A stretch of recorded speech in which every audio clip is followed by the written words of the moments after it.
நிலா சோழனோட கல்யாணம் எந்த பிரச்சனையும் இல்லாம நல்லபடியா நடக்கணும் அப்படின்னு நினைக்கிறவங்க, மறக்காம நம்ம வீடியோக்கு ஒரு லைக் பண்ணிட்டு கமெண்ட்ல சொல்லுங்க. ஏற்கனவே வந்து நிலா மேல எனக்கு சந்தேகமா தான் இருந்தது. அவ வீட்ட விட்டு வெளியில போயிருவான்னு சொல்லிட்டு நான் நினச்சுக்கிட்டே தான் இருந்தேன். அந்த சோழனுக்கு கால் பண்ணி இவ சொல்லியிருப்பான்னு நான் தான் சொன்னேன்ல தேனு அப்படின்னு சொல்லிட்டு, அப்படியே ஒரே பரபரப்பா நிலாவ தேடிட்டு இருக்கிறாங்க. மனோகர் வந்துட்டு எந்திரிச்சு காலையில. காலையில எழுந்திருச்சு பார்த்தீங்கன்னா, மனோகர் வந்துட்டு முதல்ல நிலா இருக்காளா? அப்படிங்கிறத தான் பார்க்குறாரு. பட் நிலா வந்து இல்ல. அப்பதான் தேனு வேகமா கிச்சனுக்கு போயிட்டு, கிச்சன்ல பின்னாடி கதவு திறந்திருக்குதுங்க. அப்படின்ற மாரி சொல்றாங்க. அப்ப உன் மக நான் நெனச்ச மாதிரியே அந்த சோழன் கூடவே ஓடி போயிட்டா, அப்படின்ற மாதிரி சொல்றாங்க. இந்த முன்னாடி கதவ பூட்டுனேன், பின் கேட்ட பூட்டுறதுக்கு மறந்துட்டேன் ச்சே! அப்படின்னு சொல்லிட்டு மனோகர் வந்துட்டு அப்படியே கோவத்துல கத்திட்டு இருக்கிறாரு. ஏங்க நீங்க டென்ஷன் ஆகாதீங்க. எதுக்கு இப்ப டென்ஷன் ஆகுறீங்க? அவ எங்க போயிருக்க போறா? இங்க தானே இருப்பா. அந்த சோழன் வீட்டுக்கு தான் போயிருப்பா. அவள போய் 4 அர அரைஞ்சு கூட்டிட்டு வருவோம் வாங்க அப்படின்னு சொல்லிட்டு போறாங்க. அங்க போனதுக்கப்புறமா நம்ம நிலா இருந்துட்டு, உங்க கூட வர முடியாது அப்படின்ற மாதிரி ஸ்ட்ராங்கா சொல்றாங்க. உனக்கு விவாகரத்து ஆயிருச்சு. புரியுதா? இல்லையா? விவாகரத்து ஆனதுக்கப்புறம் நீங்க இருக்கக்கூடாது அப்படின்னு சொல்லி சொல்றாங்க. அதுக்கு உங்களுக்கு என்ன பிரச்சனை? சோழன் கூட நான் வந்து வாழக்கூடாது அப்படின்னு சொல்லி நீங்க நினைக்கிறீங்க. இப்போ இந்த வீட்ல நான் இருக்கணும் அப்படின்னா, எனக்கு அப்ப சோழன கல்யாணம் பண்ணி வச்சுக்கோங்க. எனக்கு இங்க இருக்கிறது தான் பிடிச்சிருக்கு. இதுதான் என் குடும்பம் அப்படின்ற மாரி சொல்ல, உடனே நிலா என்னோட பொறுமைக்கு ஒரு எல்லை இருக்குன்னு சொல்லிட்டு, நிலாவ அடிக்கிறதுக்கு வேகமா கை ஓங்குறாரு மனோகரு. உடனே சோழன் இருந்துட்டு கைய தடுத்துட்டு, "ஏன் முன்னாடியே நிலாவ அடிக்க வரீங்க?" அப்படின்னு சொல்லி சொல்றாங்க. உடனே தேன் இருந்துட்டு, "உனக்கு என்னடா இது அப்பாவுக்கும் மகளுக்கும் நடுவுல நீ ஏன்டா வந்த? உன்னை என்னைக்கு எங்க வீட்ல டிரைவரா சேர்த்தமோ, அன்னைக்கு பிடிச்சதுடா எங்களுக்கு தலைவலி. இப்போ வரைக்கும் எங்கள அப்படியே விடாம தொரத்திக்கிட்டு இருக்கு. பாவி பாவி உன்னால தான்டா மொத்த குடும்பமும் இப்படி சீரழிஞ்சு நிக்குது. பாருடா அப்பாவும் மகளும் எப்படி சந்தோஷமா இருந்தாங்க. இப்போ ஒருத்தருக்கு ஒருத்தர் அடிச்சுக்கிற நிலைமைக்கு கொண்டு வந்து விட்டுட்டியே! இது எல்லாத்துக்கும் காரணம் நீ தான்டா" அப்படின்னு சொல்லிட்டு சோழன பார்த்து நம்ம நிலாவோட அம்மா வந்து திட்டிட்டே இருக்கிறாங்க. நிலா இருந்துட்டு, "அவர் என்ன பண்ணாரு? அவர எதுக்கு போட்டு திட்டிட்டு இருக்கிற? இப்ப நான் தான் சோழனுக்கு கால் பண்ணி வர சொன்னேன். என்னைய கூட்டிட்டு போங்கன்னு சொல்லி நான் தான் சொன்னேன்." அப்படின்னு சொல்லி சொல்றாங்க. "ஏன்டி இப்படி இருக்க? ஏன் இப்படி இருக்க? உன்னை இந்த வயித்துல தானடி பெத்து வளர்த்தேன். 10 மாசம் சுமந்து வளர்த்த என்னைய பெத்து வளர்த்த எங்களையே வேண்டான்னு சொல்லிட்டு, இந்த குடும்பம் தான் வேணும்னு சொல்லிக்கிட்டு இருக்கிறியே! உனக்கு என்ன அறிவு கிறிவு இல்லையா?" அப்படி இப்படின்னு சொல்லிட்டு ரொம்ப திட்டுறாங்க. உடனே சேரன் அண்ணா இருந்துட்டு, "இல்ல நீங்க இதெல்லாம் வருத்தப்படாதீங்க. நிலாவுக்கு இங்க இருக்க தான் பிடிச்சிருக்குது அப்படின்னா விட்டுற வேண்டியதானே? எதுக்கு இப்போ இப்படி பேசிட்டு இருக்கீங்க?" அப்படின்ற மாதிரி கேட்குறாங்க. உடனே "பாத்தியாடி எல்லாரும் குடும்பமா சேர்ந்து நின்னு எப்படி எங்கள அசிங்கப்படுத்துறாங்கன்னு பாத்தியா? எப்படி அவமானப்படுத்துறாங்கன்னு பாத்தியா? இந்த அவமானத்த மேலும் மேலும் எங்களுக்கு குடுத்துக்கிட்டே இருக்கியே! இப்படிலாம் இந்த அவமானத்த பார்க்கணும் அப்படின்னு சொல்லி தான் இத்தன நாளா உன்னைய நாங்க வந்து பார்க்கணும் பார்க்கணும்னு கஷ்டப்பட்டுட்டு இருந்தோமாடி. விவாகரத்து பண்ணிட்டேல்ல, டிவோர்ஸ் பண்ணிட்டேல்ல, போனா போகுதுன்னு இந்த குடும்பத்த விட்டுட்டு வர்றதுக்கு உனக்கு என்னடி?" அப்படின்ற மாதிரி கேட்குறாங்க. உடனே நிலா இருந்துட்டு, "அதெல்லாம் சரிதான். நீங்க என்னைய பாசத்தோட கூப்பிட வந்திருக்கீங்க அப்படின்னா, உங்க மேல எனக்கு பாசம் இருக்கும். நீங்க உங்களோட என்ன கனவோ, நீங்க என்ன நினைக்கிறீங்களோ, அதுவா தான் என்னைய மாத்தணும்னு நினைக்கிறீங்க. நான் உங்க கையில ஒரு பொம்மை மாதிரி இருக்கணும்னு நினைக்கிறீங்க. அப்படிலாம் என்னால இருக்க முடியாது. எனக்குன்னு சில உணர்ச்சிகள் இருக்குது. சில கனவுகள் இருக்குது." அப்படின்னு சொல்லி சொல்றாங்க. "அதுதான் சொல்லியாச்சுல்ல நிலா, உனக்கு நான் திருவண்ணாமலையில ஆஃபீஸ் போட்டு தரேன் அப்படின்னு சொல்லிட்டேல்ல. மிகப்பெரிய ஆர்டர் ஒண்ணு உனக்கு குடுத்துருக்கிறேன். இப்படி கிளையண்ட் பிடிச்சு குடுத்துருக்கேன். இதுக்கு மேல என்ன வேணும் உனக்கு? உன்னோட கனவுகள நீ செயல்படு. இங்க சென்னையில இருந்து தான் உன்னோட கனவுகள நீ அச்சீவ் பண்ணணும்னு இல்லைல்ல. உன்னோட ட்ரீம்ஸ் நீ சென்னை தவிர மத்த எல்லா இடத்துலயும் எங்க இருந்தாலும் உன்னால சக்சஸ் பண்ண முடியும்ல. அது ஏன் உனக்கு புரிய மாட்டேங்குது?" அப்படின்ற மாதிரி சொல்றாங்க. "இதுதான்ப்பா உங்ககிட்ட இருக்கிற பிரச்சனையேன்னு. நீங்க என்ன நினைக்கிறீங்களோ, அதத்தான் நான் வந்து செய்யணும் அப்படின்னு நீங்க கட்டாயப்படுத்துறீங்க. என்னைய நீங்க ஃபோர்ஸ் பண்றீங்க. அது உங்களுக்கு புரியுதா? இல்லையா?" அப்படின்னு சொல்லிட்டு நிலா வந்து சொல்றாங்க. "எனக்கு எதுவும் புரிய வேண்டாம் நிலா. முதல்ல நீ இங்கேருந்து வா. அது போதும்." அப்படின்னு சொல்லிட்டு நிலாவோட அப்பா சொல்ல, நிலா இருந்துட்டு, "உங்களுக்கு நான் பல தடவ சொல்லிட்டேன்ப்பா. இந்த வீடு தான் என் வீடு. இதுதான் என் குடும்பம். உங்களுக்கு சோழன விவாகரத்து பண்ணது தான் பிரச்சனைன்னா, எனக்கு சோழன கல்யாணம் பண்ணி வைங்க. எனக்கு சோழனோட வாழணும்." அப்படின்ற மாதிரி சொல்லிடுறாங்க. ஸோ இதுக்கப்புறமா இந்த மனோகரால எதுவும் பேச முடியல. அப்போ அவங்ககிட்ட பேசி பிரயோஜனம் இல்ல அப்படின்னு சொல்லிட்டு, நிலாவோட கைய பிடிச்சு தர தரன்னு இழுத்துட்டு போறாரு. அப்ப அந்த குடும்பம்லாம் பார்த்துட்டு சும்மா இருக்குமா? அவங்க வந்துட்டு, "இந்த மாதிரிலாம் பண்ணாதீங்க" அப்படின்னு சொல்லிட்டு, நம்ம சோழன் வந்து கைய வந்து இழுத்து விடுறாரு. சோழனோட கன்னத்துல ஓங்கி மனோகர் வந்து ஒரு அற விட்டுர்றாரு. அதுக்கப்புறமா நிலாவோட அப்பான்னு பார்க்குறேன். உங்களுக்கு மரியாதை குடுத்து நாங்க எல்லாம் பொறுமையா இருந்தோம்னா, நீங்க ஏன் இப்படி பண்றீங்க? அதான் உங்களுக்கு வர்றதுக்கு விருப்பம் இல்லன்னு தெரியுதுல்ல, அப்படின்னு சொல்லிட்டு எல்லாருமே சேர்ந்து சொல்றாங்க. ஓ! இப்போ மொத்த பேரும் ஒண்ணு சேர்ந்துட்டு எங்கள அவமானப்படுத்திட்டு இருக்கீங்களா? உங்கள பார்த்துக்கிறேன்டா. உங்கள எங்க பேசி எப்படி தட்டணுமோ அப்படி நான் பார்த்துக்கிறேன். அப்படின்னு சொல்லிட்டு இந்த மனோகர் வந்து சொல்லிட்டு ஆன் பண்ணிட்டு போயிர்றாரு. அதுக்கப்புறமா நிலா இத நினைச்சு ரொம்பவே ஃபீல் பண்ணி அழுதுட்டுருக்குறாங்க. "நீ எதுக்கும்மா அழுதுட்டுருக்குற? அவ்வளதாம்மா உன்னோட அருமை. நீ எப்படி நல்ல பொண்ணு. ஆனா அவங்களுக்கு அத பத்தி புரிய மாட்டேங்குது. அவங்க பணம் வந்து அவங்களோட கண்ண மறைக்குதும்மா.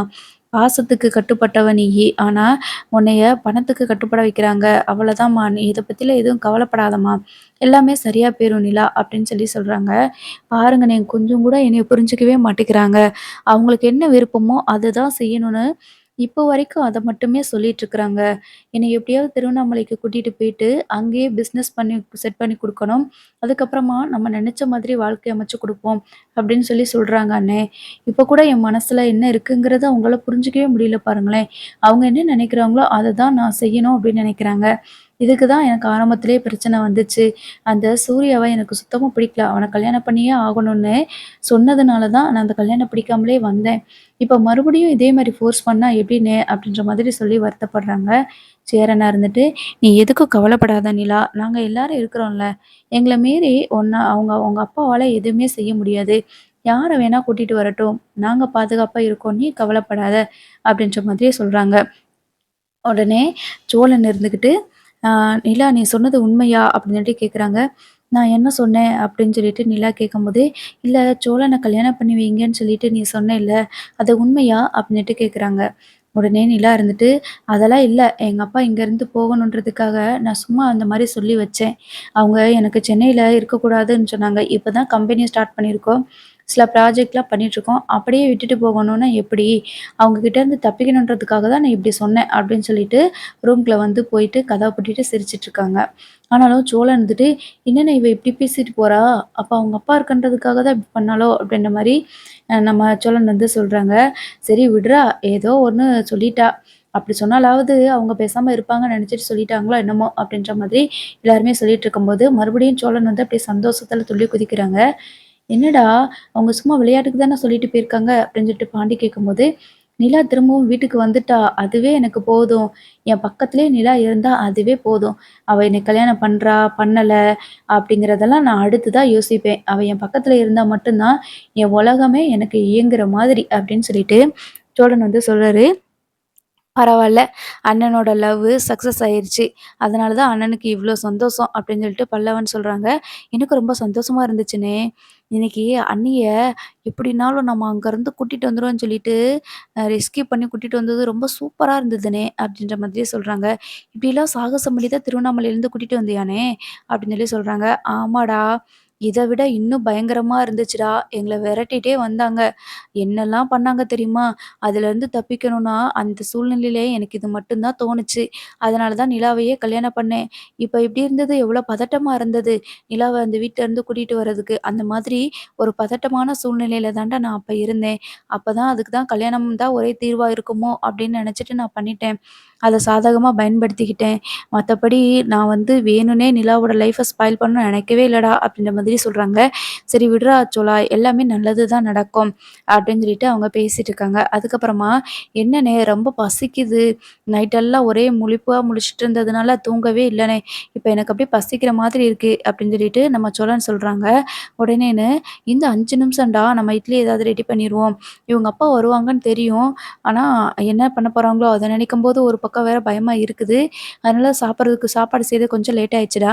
நான் இப்போ உனக்கு செஞ்சு குடுக்குறேன் சரியா?" அப்படின்னு சொல்லிட்டு சாப்பாடுலாம் செஞ்சு குடுக்குறாங்க. அதுக்கப்புறமா நிலாவ கூப்ட்டு, "நிலா சாப்பாடுலாம் செஞ்சுட்டேம்மா, வா எல்லாரும் உட்காந்து சாப்பிடலாம்" அப்படின்னு சொல்லிட்டு எல்லாருமே உட்காந்து சாப்பிட்டுட்டு இருக்கிறாங்க. அப்போ நிலா கிட்ட வந்துட்டு நடேசன் அப்பா கேட்குறாங்க, "என்ன நிலா, உங்க அப்பாவும், அம்மாவும் அவ்ளோ பெரிய வீட்ல இருந்தாங்க. உனக்கு அந்த வீடு பிடிக்காம இந்த வீடு தான் பிடிச்சிருக்குன்னு சொல்ற" அப்படின்னுட்டு கேட்குறாங்க. "ஆமா அங்கிள். எனக்கு எங்க பிடிக்குமோ அத தான் நான் சொல்ல முடியும்" அப்படின்ற மாதிரியே சொல்றாங்க. "பரவால்லம்மா, நீ அ என்னதான் இருந்தாலும் நம்ம வீட்டு மேல, நம்ம குடும்பத்துக்கு மேல நீ அவ்ளோ பாசமா இருக்கிறம்மா. அவ்ளோ சீக்கிரத்தில யாராலயும் உன்னைய நம்ம குடும்பத்திலருந்து பிரிக்கவே முடியாதும்மா" அப்படின்னு சொல்லிட்டு நடேசன் அப்பா வந்து சொல்றாங்க. அந்த நேரம் சோழன் இருந்துட்டு, "யோவ் நடேசா, இந்த குடும்பத்திலருந்து இல்ல, என்கிட்ட இருந்து நிலாவ பிரிக்க முடியாது" அப்படின்னு சொல்லும்போது, நிலா பார்த்து அப்படியே சிரிக்கிறாங்க. அதுக்கப்புறமா, "அதெல்லாம் சரிதான்.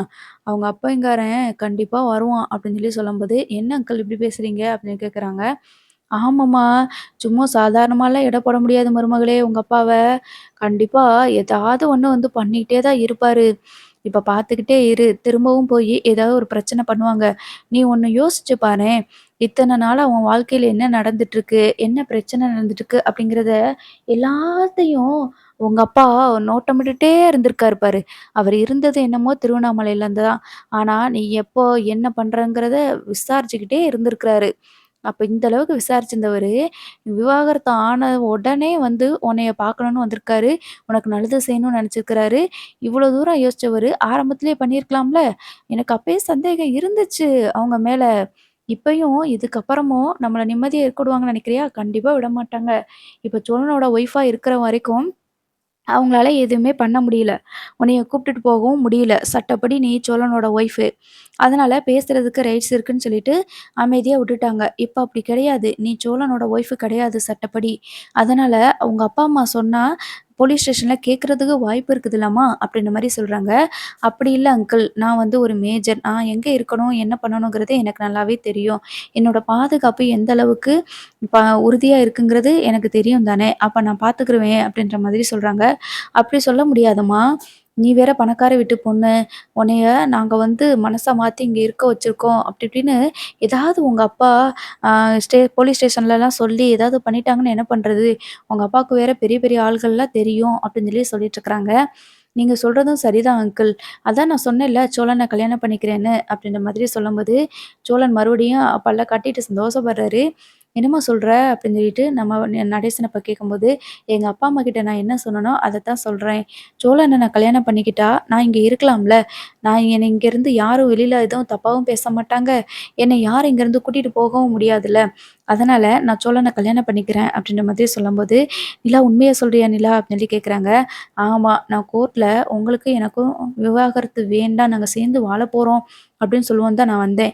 அந்த நேரத்தில நீங்க சொன்ன பொய் எல்லாமே எனக்கு தெரிய வந்ததுனால, டக்குனு அந்த மாதிரி ஒரு முடிவு எடுத்துட்டேன்.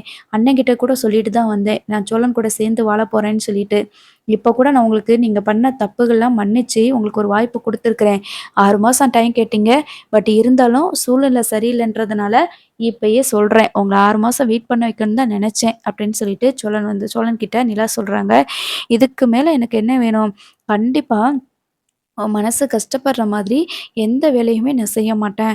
உன்னைய நான் ராணி மாரி பார்த்துக்கிறேன் நிலா அப்படின்ற மாதிரி சொல்றாங்க. சொன்னா மட்டும் பத்தாது. அந்த மாதிரி பார்த்துக்கிறணும் அப்படின்னு சொல்லிட்டு நிலா சொல்றாங்க. அதுக்கப்புறமா அப்ப கல்யாணம் ஏற்பாடு பண்ணிருவோமா? நல்லா கிராண்டா பண்ணிருவோமா? அப்படி இப்படின்னு கேட்குறாங்க.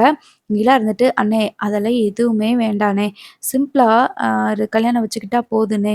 ஏற்கனவே எனக்கும் சோழனுக்கு தான் கல்யாணம் ஆயிருச்சுல. ஊர்க்காரங்களுக்கு அப்பவே நல்லா சாப்பாடெல்லாம் நம்ம போட்டாச்சு ரிசப்ஷன் வச்சு. இதுக்கப்புறம் இவங்கள கூப்பிடணும்னு எந்த அவசியமும் இல்லண்ணே. நம்மளா சிம்பிளா நமக்குள்ளேயே நம்ம வீட்டு ஆளுக, நம்ம ஃப்ரெண்ட்ஸுங்க மட்டும் போயிட்டு கல்யாணம் பண்ணிக்கலாம் அப்படின்ற மாதிரி சொல்றாங்க. நீ சொல்றதும் சரிதாம்மா நிலா. இந்த ஊர்க்காரங்களுக்கு எத்தன தடவ தான் நம்ம சாப்பாடு போடுறது? நம்ம சோத்தையே வாங்கி தின்னுட்டு, நம்மளையே வந்து குறை சொல்லிக்கிட்டு இருக்கானுங்க. நம்மள பத்தியே புரணி பேசிட்டு இருக்கானுங்க ஃப்ராடுக்கார பயலுக. அதனால நம்ம இவங்கள்ட்டலாம் சொல்லணும் அவசியமே இல்ல அப்படின்ற மாதிரி நம்ம நடேசன் அப்பா சொல்றாங்க. நல்ல நாள் பார்த்து கூடிய சீக்கிரம் கல்யாணத்த வச்சுக்கலாம். நீ சொன்னது மாதிரி கல்யாணம் பண்ணா மட்டும் தான் உன்னைய இங்கேருந்து யாராலயும் பிரிச்சு கூட்டிட்டு போக முடியாது அப்படின்ற மாதிரி சொல்றாங்க. இப்ப லவ் நிலா சோழனோட காதல் கதைகள்லாம் அடுத்தடுத்து வரப்போகுது. ஸோ இவங்க 2 பேரும் புருஷன் பொண்டாட்டியா இணைஞ்சு என்னென்னலாம் பண்றாங்க? அதாவது நம்ம சேரன் சந்தாவ சேர்த்து வைக்கிறதுக்கு என்ன முயற்சி எடுக்குறாங்க? வீட்ட வந்து மறுபடியும் நல்லபடியா கட்டுறதுக்கு, இதேமாரி பிஸ்னஸ் ஸ்டார்ட் பண்றதுக்கு அப்படின்னு என்னென்னலாம் பண்ண போறாங்க அப்படிங்கிறது அடுத்தடுத்த எபிசோட்ல காட்டுவாங்க. ஆனா ஒண்ணு, எந்த ஒரு பிரச்சனையும் இல்லாம நம்ம நிலா வந்துட்டு தாலி கட்டிட்டு அதாவது சோழனுக்கும் நிலாவுக்கும் கல்யாணம் ஆயிருச்சு அப்படின்னா, எந்த பிரச்சனையும் இல்லாம ஆயிருச்சுன்னா ரொம்ப நல்லது. இதுலயும் நம்ம சந்தாவுக்கு தாலி கட்ட போம்போது, சேரன் தாலி கட்ட போம்போது கல்யாணம் நின்னது மாதிரி, இதுல ஏதாவது ஒரு மிஸ்டேக் ஆயிருச்சு அப்படின்னா, இப்போ மறுபடியும் இவங்கள சேர்றதுக்கு பல நாட்கள் ஆயிரும் போல இருக்குது. அதனால கண்டிப்பா அப்படி நடக்காது. கல்யாணம் பண்றதுக்கு வாய்ப்பு இருக்குது. ஏன்னா நெறைய பிடிஎஸ்ல வந்துட்டு சொல்லியிருக்காங்க. அதாவது ஷூட் பண்ண அந்த இதில வந்து சொல்லியிருப்பாங்க. நிலாவுக்கு கல்யாணம் ஆனது மாரி தான் காட்டுறதா வந்து சில பேர் சொல்லியிருந்தீங்க. ஸோ அதனால தான் நானும் ஒரு கெஸ் பண்ணி சொல்றேன். இந்த மாதிரிலாம் கல்யாணம் முடிஞ்சிருந்துச்சு அப்படின்னா சூப்பரா இருக்கும். கண்டிப்பா கல்யாணம் முடியும். ஏன்னா நிலா வந்து இந்த வீட்ல இருக்கணும். இந்த வீட்ல நிலா இருந்தா தான் அடுத்தடுத்த கதைகள்லாம் கொண்டு போக முடியும். ஸோ அதனால கண்டிப்பா நம்ம நிலாவுக்கும், சோழனுக்கும் கல்யாணம் ஆகும். நம்ம சூப்பரான எபிசோட்ஸ்லாம் வரப்போகுது. தொடர்ந்து பார்ப்போம்.